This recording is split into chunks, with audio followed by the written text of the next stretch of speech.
여러분 안녕하세요. 믿고 보는 원불대 불교 대백과의 원영입니다.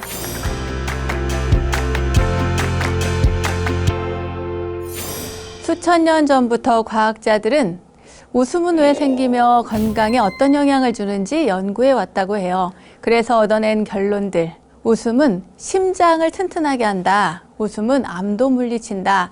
웃음은 면역력을 키워준다 라고 합니다. 돈을 내지 않고도 이렇게 건강을 지킬 수 있다니 당연히 많이 웃고 건강을 지켜야겠죠? 잠시 여러분의 하루를 떠올려 보십시오. 하루 24시간 중에 잠자는 시간을 빼고 나는 몇 번이나 웃고 또 얼마나 많이 웃나 하고요. 돌아보면 그리 많이도 또 그리 긴 시간도 걸리지 않습니다. 그걸 알아차릴 수 있을 거예요. 가볍게 한번 여러분 웃어보십시오. 몸과 마음의 건강을 지키는 아주 탁월한 비법이라고 하니까요. 자, 미소가 저절로 지어지는 행복한 시간. 원영 스님의 불교 대백과 오늘도 제가 환하게 맞이하겠습니다. 어서 모이세요.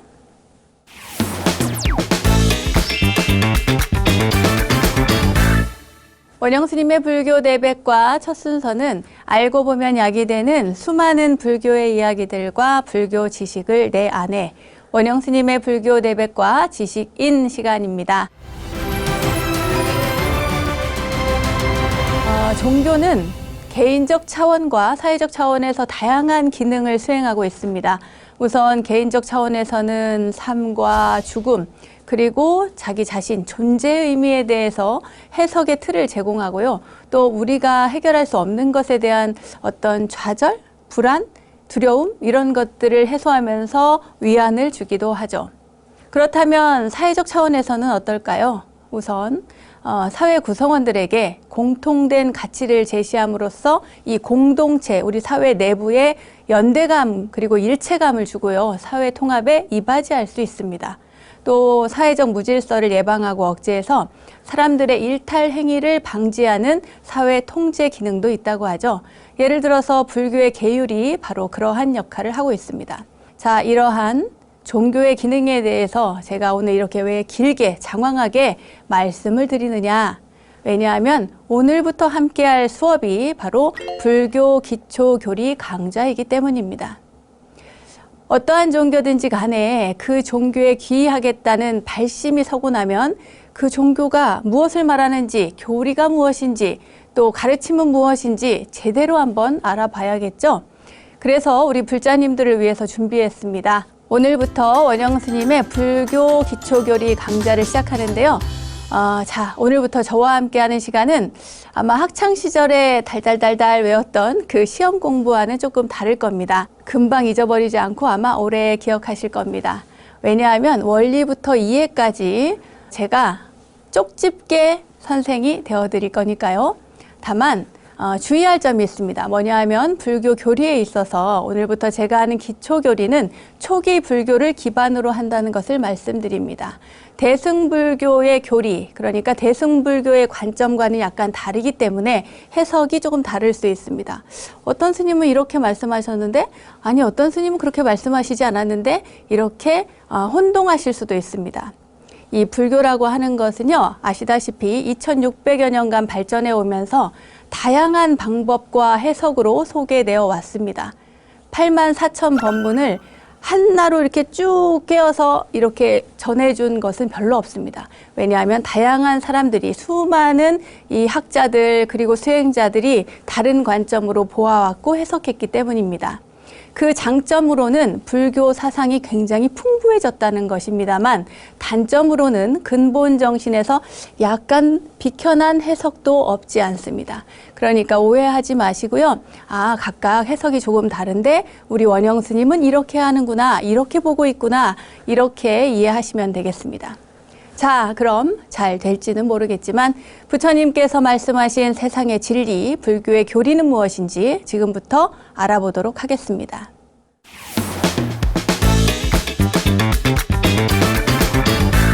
불교 교리에 관해서는 삼법인, 사성제, 12연기 이런 것들을 이야기할 수 있습니다. 그 가운데 오늘은 삼법인부터 시작을 하는데요. 더 정확하게 이야기를 하자면 고에서 출발하겠습니다. 불교의 모든 교리, 불교의 시각은 고에서부터 시작을 합니다. 왜냐하면 고라고 하는 것은 바로 현실을 직시해서 그곳에서부터 시작을 하기 때문입니다. 이 고라고 하는 것은요, 내가 살아가고 있는 이 삶이 너무나 고통스럽기 때문에 거기에서부터 출발한 거거든요. 그래서 부처님께서도 인간이 왜 죽어야 하지? 인간은 왜 아파야 하지? 인간은 왜 늙어야 하지? 여러 가지 도대체 존재가 점점 변화하고 무상하게 그리고 고통을 느끼는 것에서 출발해서 출가를 하신 거거든요. 그래서 이 고에서부터 출발합니다. 부처님의 모든 불교의 관점은 고에서부터 출발한다. 이것을 먼저 기억을 하십시오. 고, 무상, 무아 이렇게 보셔도 되고요. 무상, 고, 무아 이렇게 보셔도 되고 무상, 무아, 고 보셔도 됩니다. 하지만 여기에 더해서 뒤에 다른 분들은 열반 적정을 넣습니다. 그때는 고를 빼고 무상, 무아, 열반 적정 이렇게 보는 경우도 있습니다. 그러니까 여러분들 잘 이해를 하시고요. 무상, 무아, 열반 적정 거기에다가 고가 다 들어간다라고 생각을 하시면 됩니다. 네 가지이지만 삼법인이라고도 하고 사법인이라고도 하는 이유입니다. 이 삼법인은 불교 근본 교리의 핵심이에요. 왜 핵심이냐? 이것에 바탕을 해서 불설인지 아닌지가 기준이 되기 때문입니다. 지금 이 세상에 존재하고 있는 수많은 스님들이 계시잖아요. 수많은 수행자가, 불교 수행자가 이야기를 할 때 이 삼법인에 어긋나게 이야기한다. 그것은 불설이 아닌 겁니다. 아시겠죠? 어떤 경전을 봤어요. 어떤 경전을 봤는데 무상하지 않고 또 영원한 것이 있다. 이렇게 이야기를 하면은 그건 불교가 아닙니다. 왜냐? 부처님의 가르침인 삼법인에서는 분명히 무아를 이야기했고 무상을 이야기했기 때문입니다. 그래서 이 삼법인은 불교 근본 교리의 핵심이고 그것이 부처님의 가르침인지 아닌지 기준이 된다는 것을 꼭 기억하십시오. 삼법인에서 벗어난 것은 불교가 아니다. 자, 그러면 조금 전에 말씀드린 삼법인에 대한 이야기를 다시 한번 해볼게요. 일체 계고, 재행무상, 재범무아, 열반적정 이 네 가지가 사법인인데 이 중에서 하나를 빼고 삼법인으로 치기도 하고 또 네 가지를 다 합해서 사법인으로 보기도 합니다. 모든 것이 다 고이다, 고통이다, 괴로움이다 이렇게 보는 것, 모든 행위 다 무상하다, 모든 것이 다 아라고 하는 것이 없다. 그리고 이 세 가지를 알아야만 반드시 도달할 수 있는 것, 그것이 바로 열반이다. 이것이 바로 삼법인의 핵심 키워드입니다. 저희는 오늘 일체계고, 재행무상, 재범무아, 열반적정 이렇게 말씀드리지 않고 고, 무상, 무아, 열반적정 이렇게 표현을 하도록 하겠습니다. 이 고, 무상, 무아, 자 다시 돌아가서 현실의 관점에서 보았을 때 이 세상은 모두 고이다, 재행무상이다, 재범무아이다 이렇게 이야기를 하지만 불교는 고통의 인식에서 출발해서 고통의 소멸을 지향하는 종교입니다. 그러니까 일체 계고라고 하는 것, 고라고 하는 것은 모든 생명에 고가 있다. 고가 있기 때문에 반드시 원인도 있을 거 아니에요? 내가 오늘 몸이 아파. 그러면 그 몸이 아픈 데는 원인이 있을 겁니다. 내가 어저께 백신을 맞았어. 그래서 몸이 아플 수도 있고요. 내가 어제 괜히 일을 너무 많이 했네. 어제 내가 비가 오는데 비를 맞아가지고 빗길에 가을인데 쌀쌀한데 비를 맞고 걸었어요. 그래서 감기가 왔나? 이 모든 것에는 원인이 있는 겁니다. 그 원인을 가만히 찾아보면 이 육신이 있기 때문이에요. 기본적으로는. 생명이 있기 때문에 고가 따라옵니다. 감정도 마찬가지예요. 생명이 없으면 감정이 있을 수가 없죠. 정신이 있을 수가 없습니다. 생명이 있으니까 육신도 있고 또 정신도 있어서 몸도 아프고 마음도 아프고 그렇게 되는 것입니다. 우리나라에서는 이 고에 대해서 글쎄요. 어떤 분들은 잘 먹고 잘 살고 편안하고 이런 분들은 매일매일 즐거워서 뭐가 고야 인생이 그렇기도 하지 이렇게 생각하는 분들도 있을 수 있습니다만 그렇지 않다는 거예요. 제 아무리 돈이 많고 제 아무리 건강해도 누군가에게는 반드시 고통의 시간들이 있습니다. 일생 내내 행복한 사람은 없어요. 일생 내내 고통스러운 사람도 없습니다. 하다못해 장례식장에서도 소소하게 웃을 일들도 있습니다. 미소 지을 일이 있거든요. 그런데 가만히 생각해 보면은 그럼 이 고통이 왜 생겼을까? 어디서 왔을까? 바로 무상하기 때문입니다. 조금 전에 말씀드린 것처럼 사람이 태어나서 나이를 먹고 늙고 병들고 죽어가는 무상함이 있기 때문이에요. 그리고 나라고 할 만한 존재가 아닌데 거기에 집착하고 믿어버리기 때문에 영원한 것이 마치 있는 것처럼 믿어버리기 때문에 괴로웠던 겁니다. 그것을 대표적으로 부처님께서는 탐진치가 있기 때문에 사람들이 어리석어서 그리고 화를 내서 욕심을 내서 이렇게 탐진치가 있기 때문에 고통이 생기는 것이다. 자, 그러면 탐진치에 대해서 조금 더 간략하게 정리를 다시 한번 해드리겠습니다. 이 탐욕, 탐이라고 하는 것은요, 내 것이라는 생각에서 일어납니다. 저걸 갖고 싶어. 소유욕이 생기는 것이죠. 내 것으로 만들고 싶어 하는 것에서 생기는 것이 바로 탐심입니다. 탐욕. 여러분 스치는 거 있죠? 뭐 백화점에 갔는데 쇼윈도우에 예쁜 가방이 있어요. 그것도 갖고 싶은 거야. 견물생심이라고 눈으로 보니까 갖고 싶은 거예요. 그 내 것으로 만들려고 하는 마음이 바로 탐심입니다. 지는 뭐예요? 분노죠. 화를 내는 것. 그것은 내가 옳다는 생각에서 비롯됩니다. 누구랑 얘기를 하는데 자기 의견을 얘기했는데 상대방이 받아들여주지 않잖아요? 그럼 화가 나는 거예요. 내 말이 맞는데 내 생각에 따라주기를 바라는 마음으로 인해서 생기는 것이 바로 진심입니다. 그리고 치, 어리석을 치, 이것은 내가 존재한다는 생각. 그러니까 이렇게 불교의 가르침을 이야기를 하잖아요. 다 이 세상의 모든 것들은 고를 느끼고 있고 고가 있고 그리고 모든 것은 무상하고 그리고 모든 것은 영원한 것이 없다라고 하는데 이것을 모르고 영원한 것이 있다라고 생각하는 이 어리석음, 내 것으로 만들 수 있다라고 하는 어리석음, 이 모든 어리석음을 바로 치라고 합니다. 그래서 탐진치가 바로 고의 원인이 될 수 있다는 거죠. 자, 이 고해는 경험적으로 느낄 수 있는 감각적 고통뿐만 아니라 이 불만족, 내가 만족하지 못하고 충분하지 않다고 생각하는 것 모든 것들을 포함하고 있습니다. 그래서 항상 변화해서 영원한 자아가 없는 존재, 그 자체가 바로 고통이라고 하는 것입니다.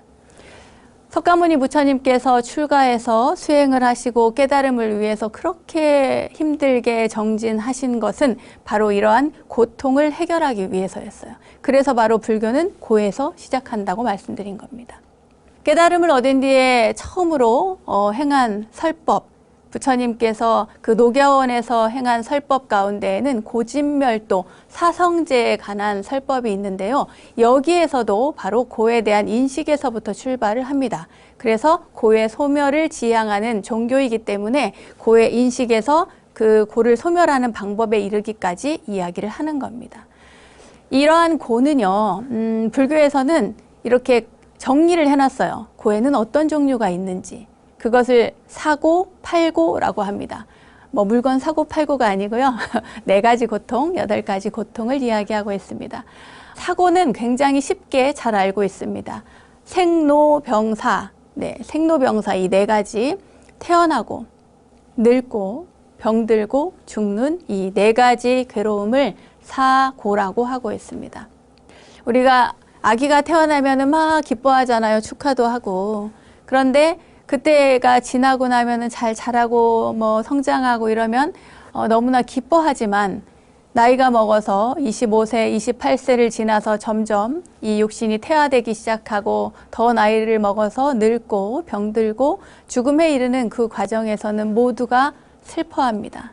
기쁨만 있는 것이 아니라 슬픔이 더 오랜 시간 이어져 가고 있는 것이죠.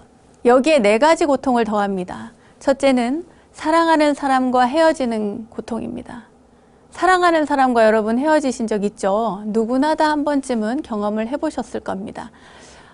사랑하는 사람과 헤어지는 고통이 얼마나 힘든 일인지 제가 아는 분 가운데는요, 이 시대를 살아가는데도 남편분이 먼저 돌아가시니까 그 선산에 모셨거든요. 모셨는데 그 집을 떠나서 그 선산 옆에 작은 집을 빌려서 그곳에 머물면서 그 남편의 묘를 이렇게 보아주는, 살피는 그런 분도 제가 본 적이 있습니다.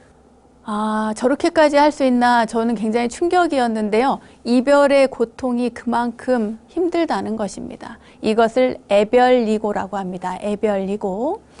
그런데 이렇게 사랑하는 사람은 오래 같이 있고 싶은데 못 있어서 이렇게 헤어져서 괴로운데, 아이 살다 보면은 싫어하는 사람은 왜 이렇게 자주 만나요? 그죠? 너무 자주 만납니다. 저 사람은 좀 안 보고 싶어. 아유, 저 사람은 좀 안 만나고 싶어.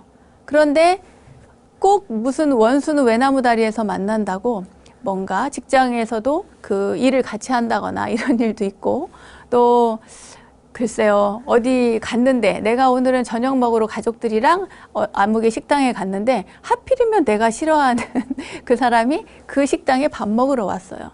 그래서 어쩔 수 없이 합석을 하게 되거나 뭐 이런 일도 있습니다. 이렇게 싫어하는 사람을 만나게 되는 괴로움, 이것을 원증회고라고 합니다. 원증회고. 그러니까 좋아하는 사람도 만들면 안 되겠고 싫어하는 사람도 만들면 안 되겠는데 이게 잘 안 되죠. 그죠? 예.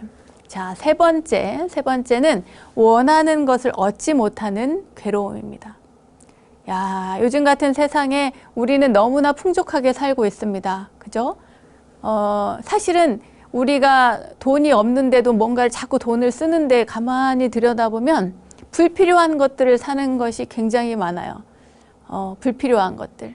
내가 있는데 또 사는 거죠. 그냥 갖고 싶어서. 이유가 뭐야? 갖고 싶어서. 저걸 왜 사고 싶어? 예쁘니까.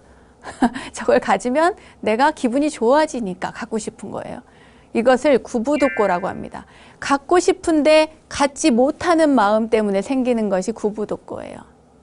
내가 유명한 여러분들이 아가씨 같은 경우에는, 때로는 보살님들 같은 경우에는 명품 가방을 갖고 싶어요.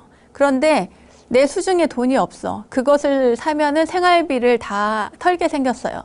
그러니까 못 사. 그런데 맨날 보기만 하면은 갖고 싶어요. 그런데 거기서 끝이지 않고 내 친구를 만나러 갔는데 내 친구가 그 가방을 들고 왔어.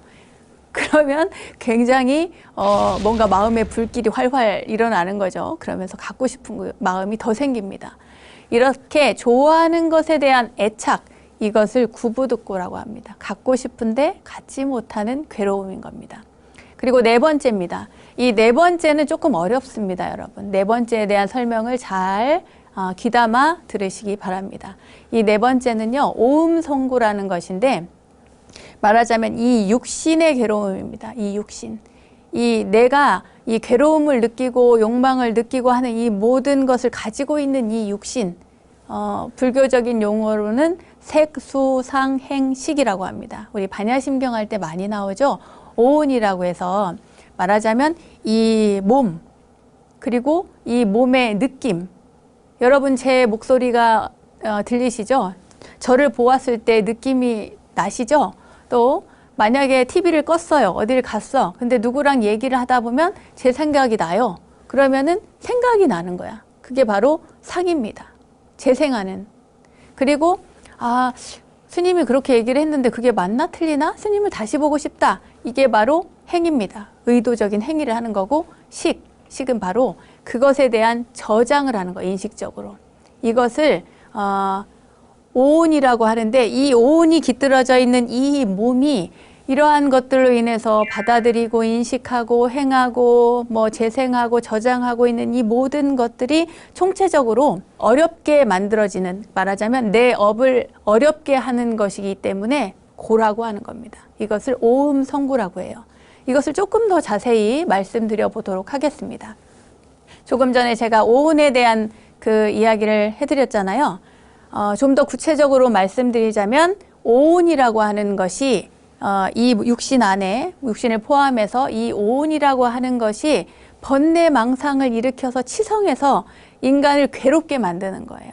그러니까 앞에서 말했던 그 애별이고라든지 구부득고라든지 이러한 모든 것들이 사실 다 나한테서 일어나는 거잖아요. 내 마음에서 일어나는 거잖아요. 이 마음에서 일어나는 이 번뇌망상을 총체적으로 가지고 있는 인간고, 이것을 오음성고라고 하는 겁니다. 그리고 모든 것이 모여있다라고 해서 오온치고라고도 합니다. 자, 나중에 또 다시 나올지언정 여기에서 다시 한번 짚어보겠습니다. 색, 조금 전에 말씀드린 것처럼 색은 이 육신입니다. 말하자면 빛깔이나 모양을 가진 모든 물질을 색이라고 합니다. 색.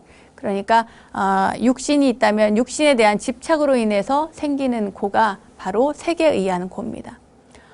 이렇게 거울을 봤어요. 거울을 봤는데 젊은 날에는 20대에는 내가 너무너무 예뻤어. 그죠? 보살님들이 보기에 너무 예뻤는데 그래서 내 남편도 너무너무 멋지고 나도 좀 예뻤어. 그래서 서로 사랑에 빠졌고 결혼도 했고 그런데 나이를 먹어서 한 30년쯤 지났어요.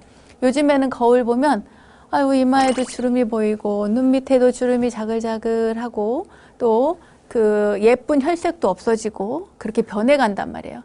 아 내가 이제 이렇게 늙어가고 있구나 하면서 이제 속이 상하는데 누구나 다 속이 상합니다.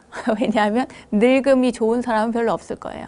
그런데 여기에 멈추지 않고 막 피고 싶어. 눈도 뭐 이마도 이렇게 주름도 이렇게 막 피고 싶고 또 화장도 더 예쁘게 하고 싶고 저기 어디 가서 막 보톡스도 맞고 싶고 막 이런 마음이 생기는 거예요. 내 육신에 대한 집착으로 인해서 이 고통이 고가 생기기 시작하는 겁니다. 자, 아시겠죠? 그 다음에 수입니다. 수는 느낄 수예요. 받아들임, 감정이 생기는 것입니다. 느끼고 받아들이는 작용이에요. 그러니까 좋아하고 싫어하는 모든 감정을 얘기를 합니다. 그러니까 내가 누가 너무 좋아, 너무 좋은데 그 사람을 너무 좋아하는데 그 사람은 나를 안 좋아해요. 그럼 내가 얼마나 괴롭겠어, 그죠? 내가 너무 좋아하는데 그 사람은 다른 사람을 좋아해. 아이고, 너무 괴롭죠. 그런데 또 한편으로는 나는 너무 싫은데 가까이도 안 왔으면 좋겠고 너무 싫은데 그 사람은 나를 좋다고 맨날 쫓아다녀요. 이것도 보통 힘든 일이 아니죠.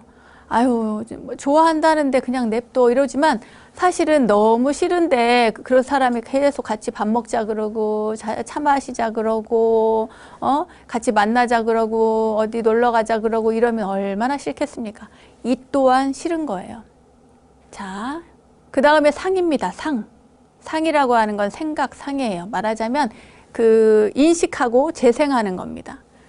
예를 들어서 요즘에 뭐 BTS가 세상을 뭐 떠들썩하게 하죠.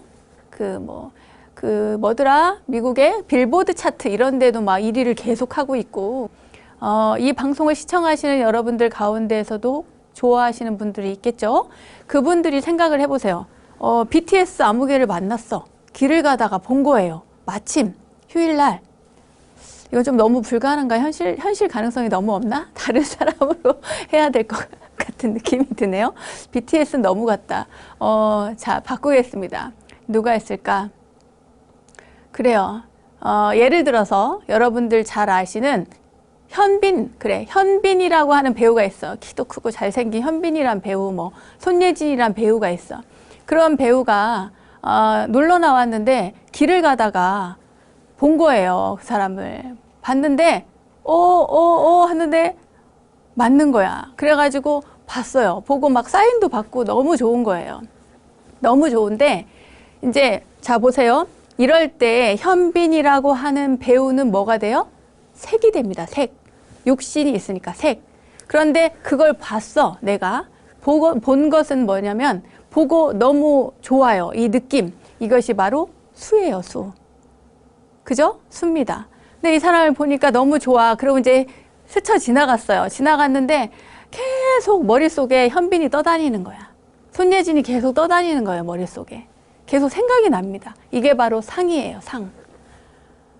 내가 어딜 갔다가 예를 들어서 강남역에 갔다가 봤는데 저는 강남역에 안 사니까 우연히 갔다가 그 현빈을 봤는데 자 그럼 하루가 지난 다음에 또는 그 다음 주 말에 혹시 또 현빈 또 볼 수 있는 거 아니야? 그렇게 또 생각을 하고 거기를 또 가요. 보러 가. 왜냐하면 다시 보고 싶으니까. 그게 바로 행인 거예요. 의도된 행위. 의지를 가지고 보러 가는 것. 이것이 바로 행입니다. 이렇게 생각이 멈추지 않고 다시 그 사람을 찾아서 가는 것. 그것이 행이고 그것이 바로 업이 되는 겁니다. 거기에서 까르마가 생기기 시작하는 거예요. 그리고 돌아옵니다. 현빈은 너무 잘생겼어. 다시 보니 너무 좋아. 뭐 온갖 그 사람에 대한 정리가 쫙 되는 거예요. 정보가 입력이 쫙 됩니다. 이게 바로 식이에요. 아시겠죠? 예, 선악, 시비의 판단까지 모두 이루어지는 것이 바로 식입니다. 이 색수상 행식이 모두 갖춰져 있는 그것으로 인해서 생기는 고통, 이것이 바로 뭐예요? 팔고, 네, 오음성고의 마지막, 이 팔고의 마지막입니다. 자, 이렇게 해서 고에 대한 이야기를 해드렸습니다.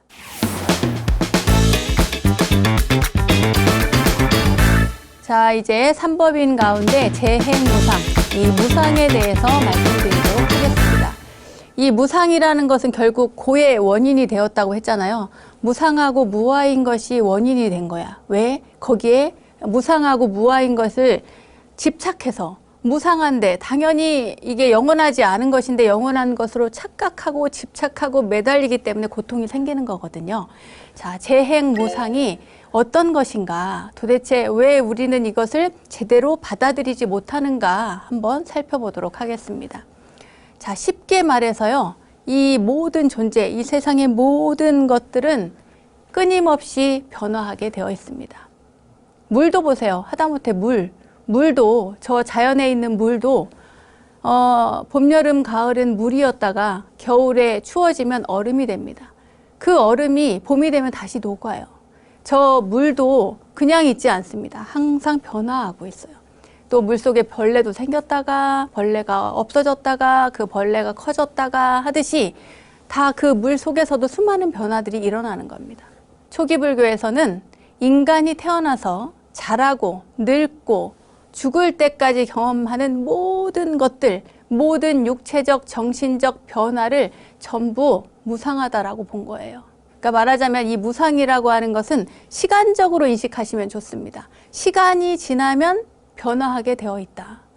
이 방송을 시작하기 전에 저와 이 방송을 여러분 시청하기 전에 여러분과 지금의 여러분, 그리고 시간이 조금 지난 지금의 저는 다른 사람인 거예요. 이미 그 사이에 죽어가는 세포도 있을 것이고 또 새로 생겨나는 세포도 있을 것이고 피가 그 심장에서 콸콸콸콸 해서 온몸으로 흘러갔을 수도 있고 하다못해 이 보이지 않는 이 머리카락도 아주 미세하게 자랐을 것입니다. 여러분, 잘못 알면 이 세상에 무상하다는 것을 잘못 알면 자신이 영원하다는 생각에 빠져서 큰일 나게 됩니다. 자, 지금 가을이죠? 단풍이 들었습니다. 너무 아름답습니다. 저 단풍이 다 지고 나면 앙상하게 가지만 남죠. 이 앙상하게 남은 가지를 보면서 아이고 불쌍해라 이렇게 말하는 사람 없습니다. 내년 봄이 되면 저 나무에서 또다시 새 잎이 나올 것이라는 것을 알기 때문입니다.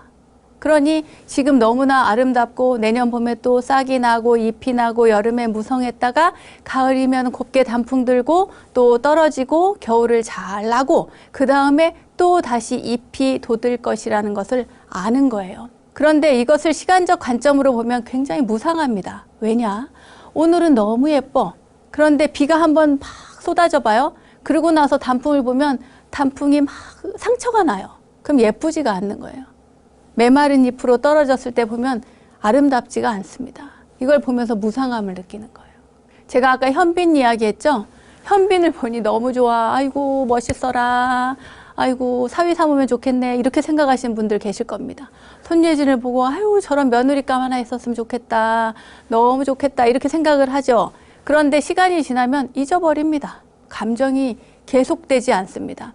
이건 좀 먼 얘기고요. 가까운 사람들도 가만히 보면 누구랑 사이가 안 좋았어. 안 좋았는데 시간이 지나봐요. 그 사람을 안 보게 되잖아요. 생각에서 멀어져 버립니다. 변화되는 거예요. 좋은 마음도 또 싫은 마음도 원래 눈에서 멀어지면 마음에서도 멀어진다고 하잖아요. 거리두기가 필요한 겁니다. 그래서 장례식에 가보세요, 여러분. 장례식장에 가보면 세상에 나이가 많고 적고를 떠나서 모두가 다 슬픕니다. 나이가 아무리 많아도 애틋하고 가슴 아픈 건 똑같아. 또 젊은 사람이 가면은 뭐 더할 나위 없이 괴롭고 힘들죠. 너무 안 됐습니다. 아유 이렇게 살 필요가 뭐가 있나. 인생이 이렇게 무상한데 뭐 한다고 그렇게 열심히 사나. 조금 뭔가 나도 돌아보고 수행도 하고 또 가까운 이들에게 잘해주면서 이렇게 살아야지. 이렇게 마음 먹어요. 장례식에 가면. 그런데 너무 웃기는 게 돌아오면 잊어버려요. 이게 그 가까운 사람, 내 친인척 아니면 내 가족이 그런 일을 당해서 장례식을 치르면 조금 시간이 길게 가지만, 무상함에 대한 인식이 길게 가지만, 내가 잘 모르는 뭐 회사 동료 저기 뭐 다른 부서의 아무개 장례식장에 갔다 왔다 이러면 오고 나서는 갑자기 다 잊어버리는 거예요. 도로함이 타버려요. 하룻밤만 지나보세요. 이제 예를 들어서 젊은 사람이 죽었다. 그러면 아유 집에 가면 우리 아들한테도 잘해줘야지. 너무 괴롭히지 말아야지. 이렇게 하고 집에 와요. 그런데 아들이 게임만 하고 있어. 이러면 그러면 손부터 올라가는 거예요. 그만하라고 게임 이러면서. 이게 이 무상함을 거기 가서는 아는데 돌아오면 잊어버려요. 이게 문제인 거예요. 이게 문제. 인도에서는 여러분 시간이라고 하는 단어가 칼이라고 합니다. 그런데 놀라운 게 뭐냐면 똑같은 단어 칼이라고 하는 단어를 우리말로 해석하면 죽음이라는 게 있어요. 그러니까 인도말로 시간도 칼이고 죽음도 칼이라는 거예요. 똑같아. 시간과 죽음을 동일시합니다. 얼마나 무서워요? 제가 한 몇 년 전에 체코를 간 적이 있는데요. 체코 프라하의 광장에 보면 그 천문시계가 있습니다. 멀리서도 볼 수 있는 아주 천문시계인데 그 중세시대에 1410년인가 그때 만들어진 시계인데 놀라운 게 시계 이 바늘이 6시가 되니까 6시에 이렇게 초침이 오니까 누가 나오냐면 해골이 나와요. 해골이 나와서 종을 칩니다. 6시라고 알려주는 거예요. 해골이. 왜 해골이 나오냐? 죽음이 가까워져 왔다. 네가 이렇게 시간을 보내는 사이에 죽음은 더 가까이 와 있다. 이 말을 이것을 전달하기 위해서 그 해골이 이렇게 종을 치게 되어 있는 겁니다. 제가 그것을 보고요. 인생이 얼마나 무상한가. 그리고 인도 사람들은 시간과 죽음을 동일시했듯이 그 유럽 사람들도 바로 이 죽음, 시간, 이것을 같은 동일선상에 놓고 해석을 했구나라는 생각을 했습니다. 이와 마찬가지로 무상하다는 것을 우리가 시시때때로 언제 어느 곳에서 다 인식을 하지만 이 무상하다라고 하는 것을 늘 마음에 가지고 현실에 적용해서 살아가는 사람은 별로 없다는 거예요.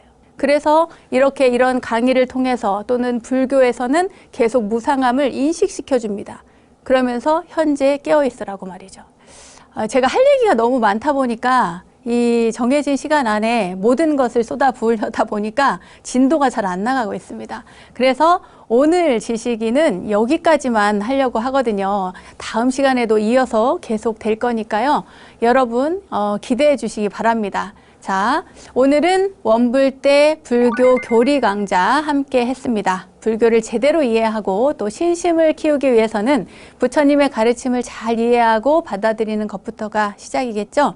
저와 함께하는 불교 교리 시간을 통해서 우리 모두 가능할까요? 찐 불자로 거듭날 수 있기를 기원해 보겠습니다. 자, 불교 지식을 내 안에 원불대 지식인, 오늘은 여기까지.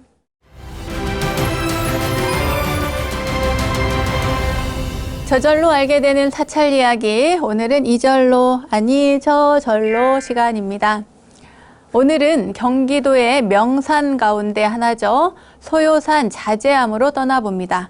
경기도 동두천시 소요산에 자리하고 있는 이 자제암은 삼국시대 신라의 원효대사께서 창건한 암자입니다.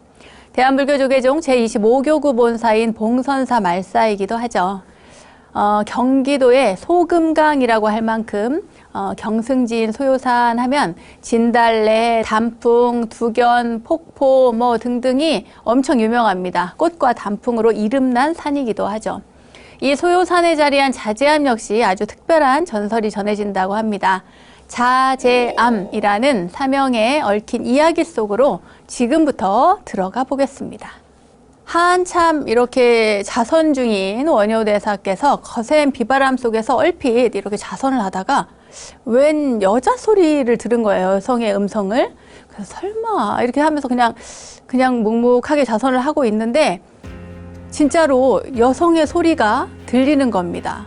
스님, 원효 스님, 문 좀 열어주세요 하는 거예요. 아, 이게 무슨 소리지? 웬 여자지? 이렇게 스님이 벌떡 일어납니다. 벌떡 일어나서 이렇게 나가려다가 순간 망설입니다. 아유, 이 밤에 비도 오고 하는데, 이거 어떡하지? 하는데 여인이 황급하게 문을 막 두드려요. 두드리면서, 스님 하고 불러요. 그러니까 이제 스님이 망설이다가 이제 문을 열죠. 열어보니까 이렇게 왈칵 비바람이 이렇게 방 안으로 들어서면서 이렇게 방 안에 등잔불이 탁 꺼져버렸어요. 그래가지고 이렇게 보니까 어떤 여인이 잘 안 보이는데 아무튼 여인이 스님 죄송합니다. 이렇게 어두운 밤에 찾아와서 너무 죄송합니다. 칠흑 같은 어둠 속에서 비를 맞고 서 있는 이 여인을 보고 스님이 이거 들어오라고 해야 되나 말아야 되나 이렇게 잠시 망설임이 생기는 거예요. 그런데 여인이 되게 간절한 목소리로 스님 하룻밤만 지내고 가게 해주세요. 스님 하룻밤만 지내고 가게 해주세요. 밖에 비가 너무 많이 오고 너무 어둡고 갈 수가 없어요. 막 하는 거예요. 그래서 이제 스님이 고민을 하다가 하는 수 없이 자비심으로 이렇게 들어오게 해요. 들어오게 합니다. 들어오는데 이제 불이 꺼졌을 거 아니에요. 아까 이렇게 문을 여는 바람에 바람이 확 들어와가지고 이제 불이 꺼졌거든요. 컴컴하게. 그러니까 여인이 스님 불이 너무 불 좀 켜주시면 안 돼요? 너무 깜깜해서요. 하면서 이제 여인이 얘기를 합니다. 그래서 이제 또 스님이 또 시키는 대로 묵묵하게 불을 이제 해서 붙여서 등잔에 불을 옮기죠. 그러니까 방이 환하게 밝아지면서 여인을 이렇게 딱 쳐다보니까 그 한복 입은 여인이 비를 쫄딱 맞아가지고 여인의 그 몸매 실루엣이 확 드러나는 겁니다. 너무 아름답게. 그러면서 와들와들 떨고 있는 거예요, 여인이. 너무 아름다운 거예요. 그래가지고 이제 이 여인이 떨면서 스님한테 애원을 합니다. 뭐라고 하냐면 스님 추워서 견딜 수가 없어요. 제 몸 좀 녹여주세요. 제 몸 좀 비벼주세요. 이렇게 얘기를 하는 거예요. 뭐라는 거야 도대체 뭐라는 거야. 그런데 예수님이 잠시 이 여인의 모습에 이렇게 넋을 놓고 쳐다보고 있다가 정신이 버뜩 드는 거예요.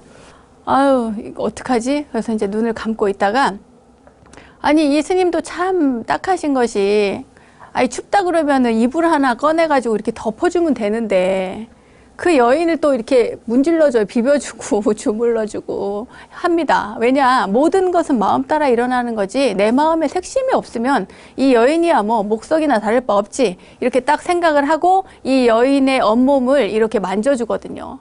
근데, 나무 토막이 아니죠, 여인은. 그렇게 나무 토막일 수가 없는 겁니다. 그래서 스님이 이럴 수가 있나 하면서 내 오랜 수행을 이 하룻밤 사이에 이렇게 허물 수는 없다. 이렇게 각오를 단단하게 합니다. 내가 이미 저기 중국 갈 때 해골물도 먹고 해골인 줄 모르고 마셨을 때는 그것이 너무 달고 맛있는 물이었는데 해골인 줄 알고 해골 속에 들어있는 물인 줄 아침에 알았을 때는 구토가 났거든요. 그때 이미 일체 유심조의 도리를 내가 깨달았는데 내가 이 여인으로 인해서 이렇게 공부를 망칠 수가 없다. 이렇게 생각을 하신 겁니다. 그리고 여인의 몸을 다시 이제 만지면서 이번엔 연부를 해요. 여러분, 나무아미타불이라는 게 사실은 우리나라에 전역에 퍼지는 것은 원효 스님 덕분입니다. 원효 스님께서, 원효 대사께서 아이들에게, 어린 아이들에게 나무아미타불, 나무아미타불 이렇게 자꾸 가르쳐 주면서 이게 그 전국으로 퍼지기 시작했거든요. 신라 시대 때.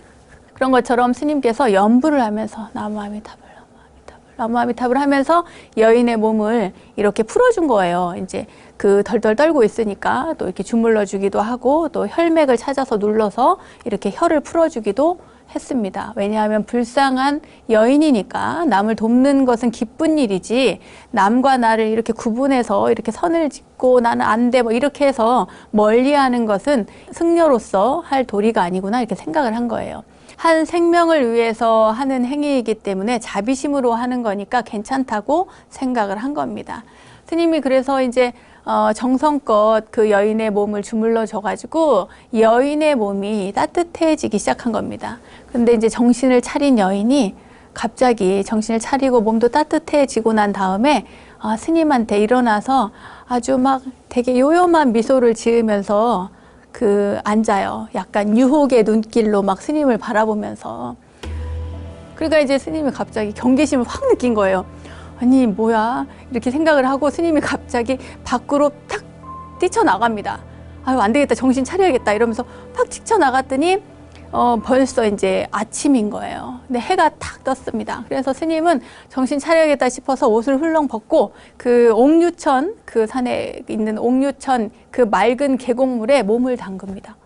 아유, 그러고 나서 이제 정신을 차리고 정신 차리자 이렇게 하고 있는데 이번에는 그 여인이 조금 전까지 막 춥다는 둥 덜덜 떨고 막 난리인 그 여인이 갑자기 오더니 스님 저도 목욕 좀 해야겠어요 막 이러더니 옷을 벗고 물속으로 들어오는 거예요.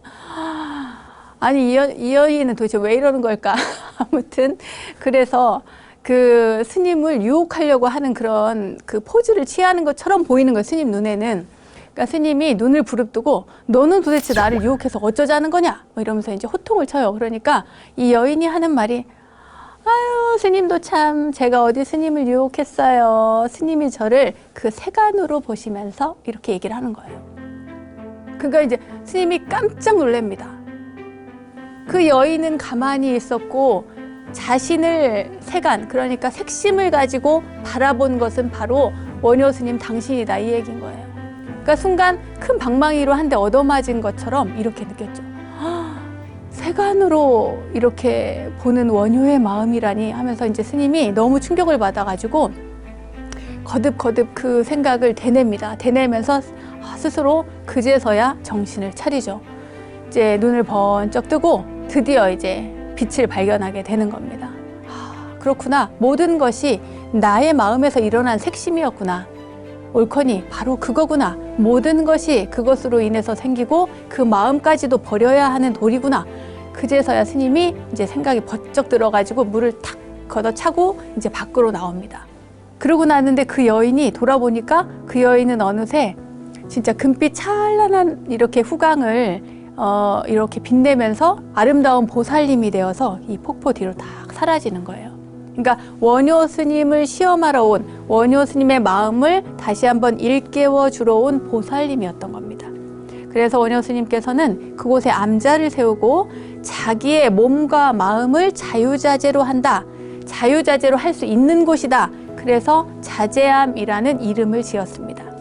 지금도 동두천에서 멀지 않는 곳에 단풍으로 아주 유명한 소요산 골짜기에는 이 보살님이 목욕했다는 그 옥류 폭포가 있고요. 그 앞에는 스님들이 자재의 도리를 공부하는 자재암이 있습니다. 한번 다녀오세요. 네.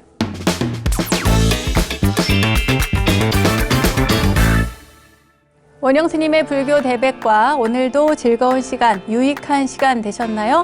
세상의 모든 불교 이야기들을 모아서 전해드리고 있는 원영 스님의 불교 대백과 오늘은 불교 기초교리 강좌 첫 시간으로 삼법인에 대해서 조금 공부해 봤고요. 다음 시간에도 이어질 겁니다.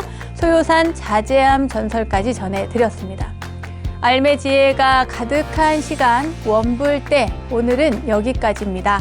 다음 원불대 이야기도 여러분 기대해 주시고요. 저는 여기서 인사드릴게요. 믿음직한 원불대, 믿고 보는 원불대, 다음 시간도 잊지 마세요. 감사합니다.